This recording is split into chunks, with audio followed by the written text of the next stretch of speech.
بسم اللہ الرحمن الرحیم۔ آج ہمارے پروگرام میں مہمان شخصیت ہیں ہنگو کی نوجوان قیادت، ممتاز سیاسی سماجی اور کاروباری شخصیت عبدالواحد اورکزئی صاحب۔ آج ہم ان سے ضلع ہنگو کی سیاست کے ساتھ ساتھ ان کی اپنی جو ذاتی پارٹی ہے پاکستان مسلم لیگ نون، اس کی سیاست کے متعلق بات کریں گے۔ عبدالواحد اورکزئی صاحب، ہم آپ کو اپنے پروگرام میں خوش آمدید کہتے ہیں۔ بہت مہربانی، شکریہ۔ آپ یہ بتائیں کہ آپ کی شخصیت میں کیا جادو ہے کہ ہر زندگی میں جب بھی اتار چڑھاؤ آئے ہیں، مختلف قسم کے نشیب و فراز آئے ہیں، مشکلات آئی ہیں، آپ کے چہرے پہ مسکراہٹ ہی رہتی ہے، اور آپ کی مسکراہٹ، آپ کے چہرے کی کشادگی، فراخ دلی سے لوگ بہت متاثر ہیں۔ اس کی بنیادی وجہ کیا ہے؟ اعوذ باللہ من الشیطان الرجیم، بسم اللہ الرحمن الرحیم، نحمد و نصلی علی رسول الکریم۔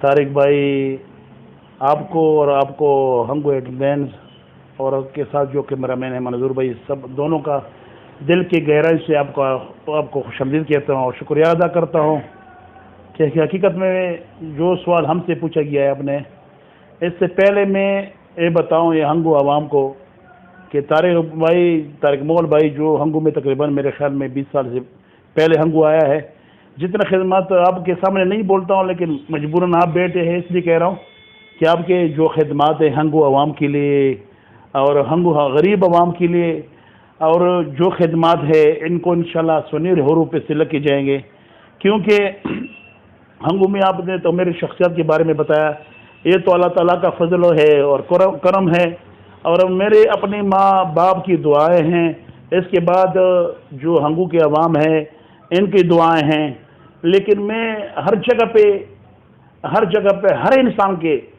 اتنا زیادہ قدر کرتا ہوں کہ انشاءاللہ کہ وہ یہ سوچ نہ سکے کہ یہ کیوں یعنی میرے عزت کرتا ہے، کوئی لالچ کے بغیر، کوئی پروگرام کے بغیر، ہر انسان کا، خاص کر علماء کا بھی بہت زیادہ عزت کرتا ہوں۔ کچھ علماء کچھ دن پہلے، کچھ 1-2 سال پہلے ہم سے ناراض ہوتے الیکشن میں یا کوئی اور چیز کے بارے میں ناراض ہوتے، ان کو بھی میں نے معافی ان سے مانگ لیا، کیونکہ ہنگو کے ضلع ہنگو کی جو عوام ہے یا علماء ہے، یہ ہمارے سارے مشران ہیں، ہم ان کی قدر کی نگاہ سے دیکھتے ہیں، اس لیے وہ بھی ہم کو عزت دیتے ہیں۔ عبدالواحد صاحب، میں 2001 کی 2002 کی بات کرتا ہوں، آج سے 18 سال پہلے۔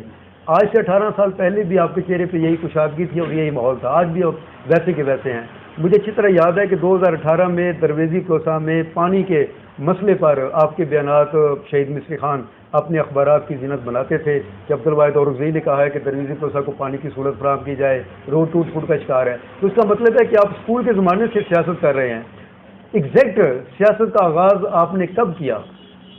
طارق بھائی، ایگزیکٹ تو میں نے تقریباً 1994 سے سیاست کا آغاز کیا ہے۔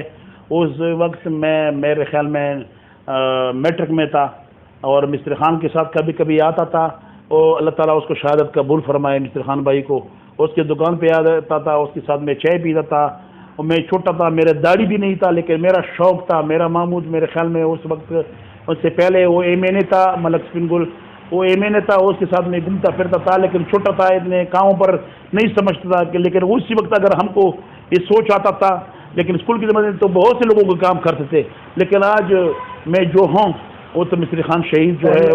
پہلا الیکشن آپ نے کونسلر کی حیثیت سے گنجانو قلعے سے لڑا، یہ غالباً 2002 کی بات ہے۔ 2000 کے۔ تو جب آپ الیکشن لڑ رہے تو اس وقت کوئی خوف، خطرہ نہیں تھا کہ اگر میں ہار گیا تو کیا ہوگا؟ کس طریقے سے آپ نے لوگوں کو موٹیویٹ کیا اور کس طریقے سے آپ نے ووٹ حاصل کیے اور کتنے ووٹ آپ نے حاصل کیے؟ اسی وقت کو سارے کونسلروں میں تقریباً سب سے کم عمر تھا، کیونکہ ہمارے ساتھ جو بہت سے عمر والے تھے، حاجی حبیب الرحمان، اللہ تعالیٰ اس کو مغفرت نصیب کرے، حاجی سلطان تھا، حاجی امان اللہ تھا، سارے تھے، لیکن ان سب سے میں کم عمر کونسلر بن گیا تھا۔ یہ ماں باپ کی دعا تھی اور ان لوگوں کے یعنی محنت تھی، لوگوں نے خود ہم کو کونسلر کے لیے یعنی کڑا کر دیا، پھر ووٹ بھی دیا، کوئی لالچ کے بغیر۔ جب ہم کو منتخب کیا گیا تو میرا شوق تھا، پہلے سے بھی شوق تھا کہ کام کروں، اور پانی کا مسئلہ تھا، اس وقت میرے خیال میں پیر حیدر علی شاہ ضلع ناظم بن گیا تھا، تو گل صاحب شاہ ہمارا یونین ناظم تھا۔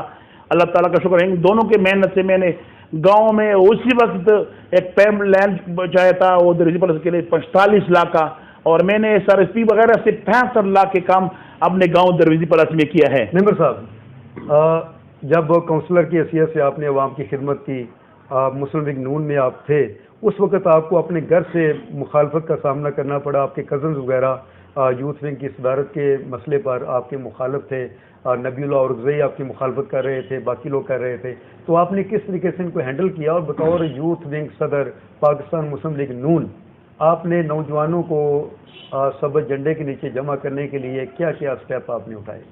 بالکل طارق بھائی آپ کی بات صحیح ہے. اسی وقت تو میرے ساتھ میرا ماموزاد بیٹھا تھا، نبی اللہ اورگزئی بالکل تھا. اسی وقت ایک میر حسن گل تھا، وہ دونوں الیکشن لڑ رہے تھے، میں بھی تھا اسی میں. تو یعنی اپنی درویزی پلا تھا، یہ ایک گاؤں کا صدارت پہ اس طرح الیکشن ہم نے لڑا ہے. اسی وقت جب ادھر جو پوری ضلع کے انتخابات ہوتے ہیں اس میں اتنے جوش جذبہ نہیں تھا جس طرح ہمارے اپنے گاؤں میں مسلم یوتھ کا جو الیکشن ہم لڑ رہے تھے اس میں جذبہ زیادہ تھا، بہت زیادہ جذبہ تھا. پھر وہ دونوں کا الیکشن لڑا، پھر نبی اللہ بن گیا صدر. اس کے بعد کچھ وقت بعد اس نے وہ عہدہ چھوڑ دیا ہم کو، پھر ہم بن گئے اپنے گاؤں کے، اور گاؤں سے ہم آ رہے ہیں. پھر سٹی کا صدر یوتھ ونگ بن گیا، پھر یوتھ ونگ میں ضلعی کونسلر بن گیا یوتھ ونگ میں، پھر یوتھ ونگ کا ضلعی جنرل سیکرٹری بن گیا. آخرکار سارے میرے پارٹی کے جو عہدیدار ہے، ورکر ہے، انہوں نے خود ہم کو کہہ دیا کہ آپ کو ضلعی جنرل سیکرٹری بنا رہے ہیں. پھر اس کے بعد ہم کو ضلعی جنرل سیکرٹری بن گیا. لیکن میں نے کچھ 5-6 سال ضلعی جنرل سیکرٹری یعنی کا عہدہ شب جو ہمارے ساتھ تھا ماشاءاللہ میں یقین سے کہہ رہا ہوں. صحیح ہے. ممبر صاحب آپ یہ بتائیں کہ بطور ضلعی جنرل سیکرٹری آپ کے دور میں پاکستان مسلم لیگ نون ضلع ہنگو میں عوام میں جڑیں نہیں پکڑ سکی. کہنے میں یہ آیا ہے کہ 1990 میں جو نون لیگ کی پوزیشن تھی ہنگو میں، آج بھی وہی پوزیشن ہے. وہی 5-6-7 آدمی جو ہے نا ہمیں نظر آتے ہیں. گراس روٹ پہ آپ کی نہ کوئی آرگنائزیشن ہے، نہ کوئی سیٹ اپ ہے، نہ مسلم اسٹوڈنٹ فیڈریشن میں نظر آ رہی ہے، نہ خواتین ونگ نظر آ رہا ہے، نہ یہاں مدر ونگ کے جو آپ کے صدر ہیں اب وہ ماشاءاللہ 30 سال سے صدر ہیں اور پشاور میں ہوتے ہیں. تو کیوں عوام کے اندر ایک ہمدردی ہونے کے باوجود بھی یہ پارٹی جو ہے عوام میں مقبولیت حاصل نہیں کر رہی؟ اس کی ناکامی کی وجہ کیا ہے؟ یہ آپ اب سیاسی مفادات اور سیاسی پیرائی میں چھپا کر بات کرنے کی بجائے کھل کر بتائیں کہ اصل وجہ کیا ہے کہ کیوں اپنی پارٹی جو ہے وہ یہاں پر عوامی پذیرائی حاصل نہیں کر سکی؟ بالکل طارق بھائی آپ کی بات صحیح ہے. جب میں جنرل سیکرٹری تھا ماشاءاللہ انشاءاللہ سارے ہنگو میں جتنے پارٹی ہیں ان سے آپ پوچھ سکتے ہیں کہ ہر پارٹی کے ساتھ عہدیدار کے ساتھ ورک کے ساتھ میرا رابطہ تھا. اپنے پارٹی کے بارے میں، اس کی پارٹی کے بارے میں اتحاد بھی تھا. ہمارے انہی دور میں جو بھی حکومت اسی وقت تھا ہم ان کے ساتھ شانہ بشانہ کھڑے تھے، کیونکہ ہنگو کی عوام کی مسائل حل کرنے کے لیے ہر پارٹی کے ساتھ ہم نے قربانی دی ہے. اسی وقت ہم نے تنظیمیں بھی بنائی تھی، یوتھ ونگ بھی بنائی تھا. آخرکار کہ ہم نے خواتین کا تنظیم بھی ہنگو میں بنایا تھا، اور ہمارا پوزیشن اس پوزیشن میں تھے کہ ہم خواتین کا سیٹ ریزرو میں دے دیں، وہ بھی دیا تھا. لیکن پھر میرے مقام سے صوبائی صدر بن گیا، اس نے بھی بہت محنت کی، ہنگو میں جلسے بھی کیے، پروگرامات بھی کیے.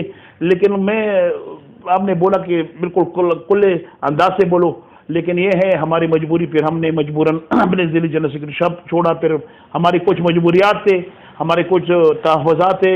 وہ تو ہوتے ہیں کہ ہمارے ضلعی صدر فرید مفکر سے بادشاہ بندہ ہے، خوش اخلاق بندہ ہے، قربانی دی ہے، بہت وقت سے وہ قربانی دے رہا ہے. لیکن وہ تو ہنگو میں ہوتا نہیں ہے، ہنگو میں آتا ہے مہینے میں 2 مہینوں میں آتا ہے. لیکن اس کی وجہ سے پارٹی جو ہماری کچھ بھی کمزوری ہے، ان کی بھی کمزوری ہے کہ وہ ہنگو نہیں آتے. جب لیڈرشپ ہنگو میں نہیں ہوتا تو پارٹی بالکل ایک پارٹی بھی کامیاب نہیں ہو سکتے، کوئی پارٹی بھی کامیاب نہیں ہو سکتی. کہ جب ہمارا لیڈرشپ پورا ضلعی صدر اور جنرل سیکرٹری ہنگو میں ہوتا ہے، ٹل بابا میٹنگ ہوتے ہیں، تو پھر پارٹی کامیاب ہوتے ہیں. اگر نہیں ہوتے دستیت کارکن، آپ یہ بتائیں کہ اس وقت ملک کے جو حالات بنے ہوئے ہیں، ان حالات سے نکلنے کے لیے اور قوم کو پھر سے ایک استحکام دینے کے لیے، خوشحالی دینے کے لیے کون سے اقدامات اٹھائے جانے چاہیے؟ کیا آپ اس چیز کے حق میں ہے کہ نئے الیکشن کروائے جائیں، یا اسی حکومت کو چینج کیا جائے، یا اسمبلی کے اندر سے تبدیلی لائی جائے، یا صدارتی نظام لایا جائے؟ کون سا سیٹ اپ ہو کہ عوام کو بے روزگاری، بد امنی، لا قانونیت، ناانصافی سے نجات مل سکے؟ بالکل آپ کی بات صحیح ہے. ابھی جو ہمارے سارے پارٹیوں کا EPC بن گیا ہے، میں اس کو خراج تحسین پیش کرتا ہوں. جن لوگوں نے EPC بنایا ہے، سارے چھوٹے اور بڑے پارٹیوں نے EPC بنایا ہے. اس کو مولانا فضل الرحمان کو میرے خیال میں مولانا فضل الرحمان صاحب کو صدر بنایا گیا ہے. میں ان کو خراج تحسین پیش کرتا ہوں، جس نے محنت کی ہے، کوشش کی ہے کہ EPC بنایا ہے. جس طرح ہنگو میں EPC بن گیا تھا، سارے سیاسی پارٹی، سارے مذہبی پارٹی ایک یعنی اپنے ایشو پر وہ بھی کامیاب ہوا. ابھی انشاءاللہ میں دعوی سے کہتا ہوں کہ APC جو بن گیا ہے انشاءاللہ تعالی انشاءاللہ کامیابی کی طرف جا رہا ہے. ٹھیک ہے، گرفتاری بھی ہوں گے، تکلیفات بھی ہوں گے، لیکن انشاءاللہ یہ سارے تکلیفات اور گرفتاریاں عوام کی خاطر ہیں. خدا کی قسم اتنا مہنگائی ہوتی ہے کہ آپ یہ بتائیں نا کہ حکومت کو جانا چاہیے یا اسی حکومت کو مزید موقع دیا جائے؟ نہیں، حکومت کو جانا بھی چاہیے، لیکن حکومت اندر تبدیل ہونے چاہیے. وزیر اعظم کے وفاقی کابینوں کو اس پارٹی کو حکومت سے نکالے، دوسرا پارٹی آ جائے. کیا وجہ ہے کہ آپ تبدیلی سرکار کی مخالفت کر رہے ہیں؟ یہ اس لیے کہہ رہا ہوں کہ جو وزیر اعظم عمران خان اور دوسرا بن گیا ہے اس نے عوام کے لیے کچھ نہیں کیا، بالکل 1 روپے کا فائدہ نہیں دیا. عوام کے ساتھ جو زیادتی ہوئے، ظلم ہوئے، خاص کر غریب عوام پر جو یعنی آپ کے اوپر الزام ہے کہ آپ نے پاکستان تحریک انصاف کے امیدواروں کے لیے باقاعدہ کمپین چلائی، ان کے لیے ووٹ مانگے بحیثیت ایک مسلم لیگی اور نظریاتی کارکن ہونے کے. تو آپ کس بنیاد پر ابھی یہ کہنا چاہتے ہیں کہ یہ حکومت ناکام ہے؟ آپ نے تو خود ان کی کامیابی میں سمجھتا ہوں، بالکل یہ بات آپ کے ساتھ بھی ایگری کرتا ہوں. ٹھیک ہے، میں نے MPA میں بالکل PTI کی اہمیت کر دیا تھا. اس پر میں پشیمان نہیں ہوں، کیونکہ اسی وقت جو ماحول اس طرح تھا کہ ہمارے جو امیدوار تھے اس نے خود بیٹھ گیا. جب بیٹھ گیا تو میرا یہ مجبوری بن گیا کہ سارے پارٹی کو، سارے عہدیداروں کو یہ آزادی حاصل ہو گیا کہ جو کسی پارٹی کے ساتھ، کسی امیدوار کے ساتھ اتحاد کرتے ہو کر لو.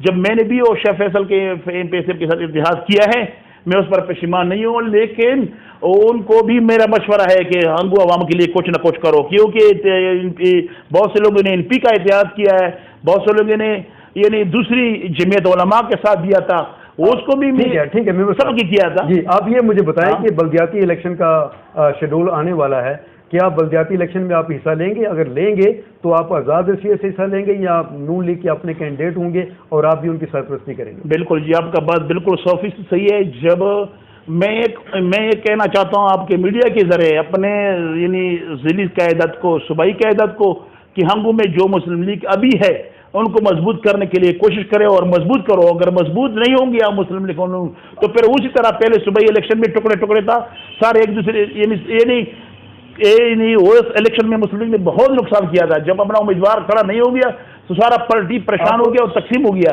اگر بلدیاتی الیکشن میں اپنے امیدوار کھڑے نہیں ہوئے تو پھر پارٹی.